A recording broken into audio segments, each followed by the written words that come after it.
What is the one thing that you would most like in your future that you don't have now?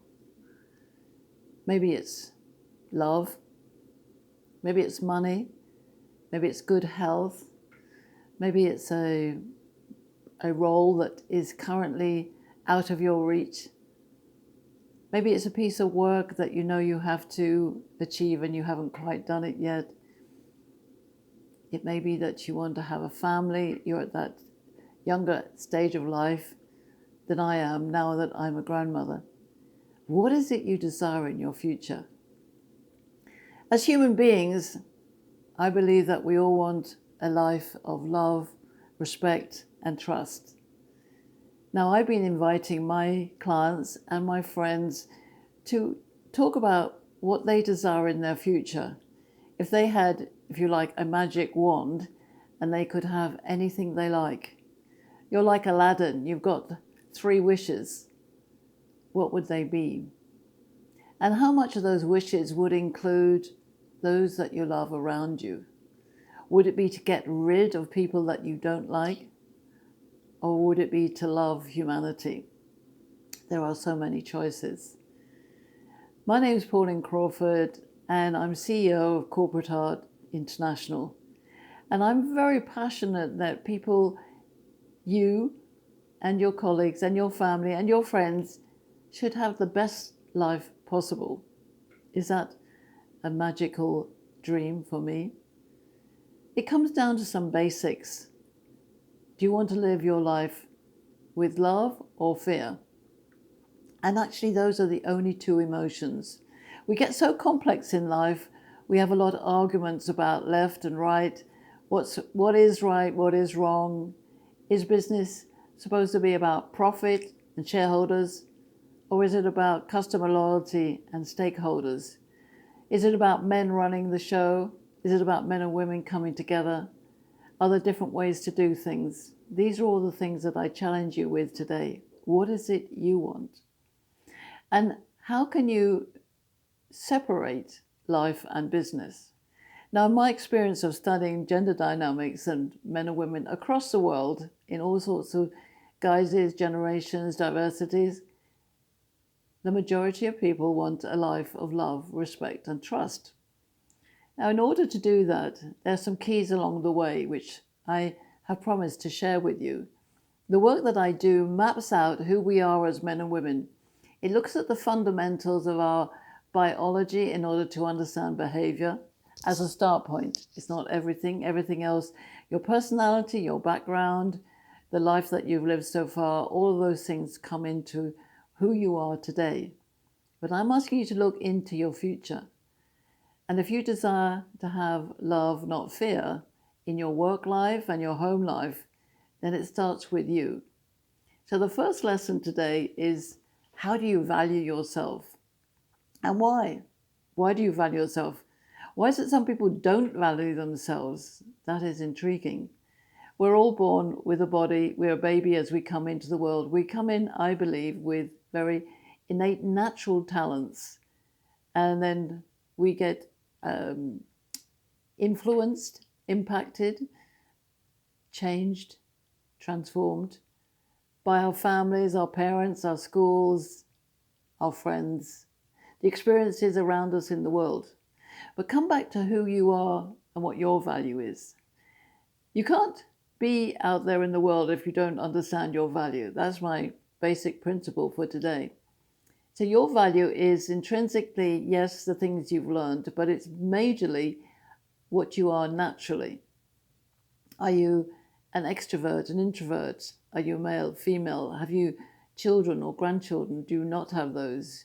Are you on the board, or are you in the major part of the employed population?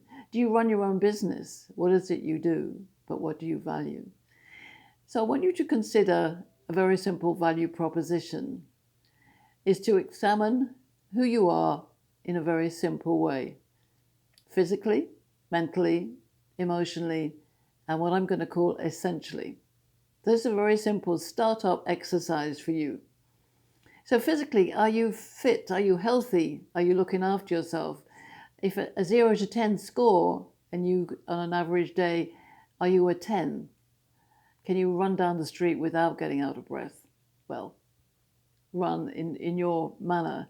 But essentially, if your score is lower than 5 in terms of health and physicality, then what are you doing to shift it up to an 8, 9, 10? Mentally, are you alert? A 0 to 10 score. A 10 is your mind is working. You allow yourself to experience interesting conversations. If you're a reader, then you read a lot. If you're involved with other people, you listen and verbalize your views effectively. Are you mentally astute? Or are you clouded by too much stress? And you start seeing how these scores relate to each other. Now, your emotional 0 to 10. Your emotional 10 is a very high positive emotional intelligence and ability to cope with good and bad. You're emotionally astute. You can be tuned in to everybody you meet. Doesn't mean to say that you have to love everybody or like everybody, but you have an ability to be half full glass. If you're below 10, then everything irritates you, emotions get to you, you live in fear, and that's not healthy or mindful. So the essential score, 0 to 10, which you might call spiritual or guided, but this is your, if you like, essential soul commitment to who and what you are in purpose. So a 10 is that every single day, in whatever condition you awake, you have a sense of purpose. So if one day you wake and your physical health score is a bit low just because you've got a cold or whatever it is, you still have the ability to be on purpose. And your score might be a 7 as opposed to a 10, but you're on that upside of 5. So remember the scores: physical, mental, emotional, essential. If you're scoring in the region of 7 to 10 on all of those, then congratulations. Keep on, keep on. If your score's around the 5 mark, then it's average. If it's below 5, you're under par. Your ability to be successful in the world and add value to other people is diminished. You can't rely on the outside sources if you don't have value about yourself. This principle guides all of my work. It's called a value creation, and I called it the value creation cycle.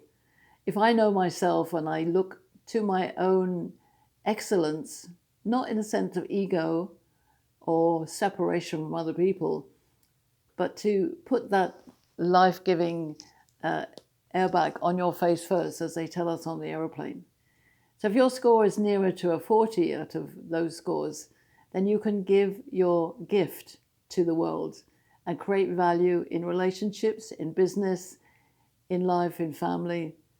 And that creates an energy which reinforces your contribution to the community that you belong to.